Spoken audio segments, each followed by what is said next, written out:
Nakuha ni Dindi Miliumeda usa ka 4-piece grantee kauban ang iyang pamilya ang titulong Huwarang Pamilya 2024. Atol sa pagsaulog sa 4-piece Parent Leaders Day 2024 sa Barangay New Visayas Gymnasium, Panabo City, nga suportado ni City Mayor Jose E. Relampagos nga minghatag og 20,000 pesos nga dugang papremyo sa maong programa nga gikan sa iyang sariling bulsa.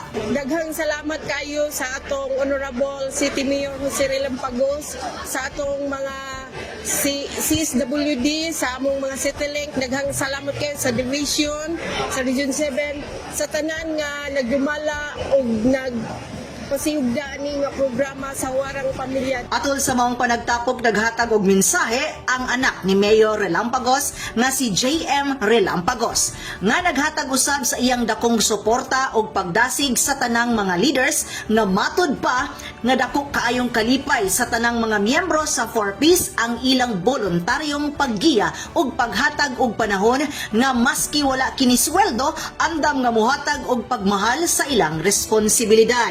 Nalingaw ang tanan sa mga pasundayag nga gibida sa parent leaders sama sa Parent Got Talent kung diin mingsayaw ug mingkanta ang mga contestants.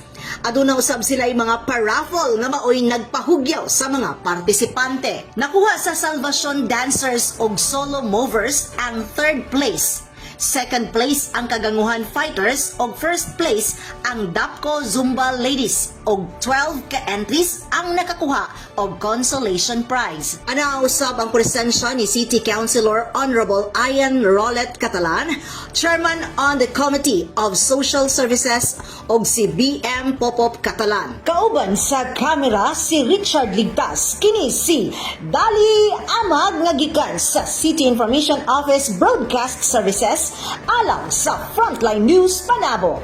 Importante, informed,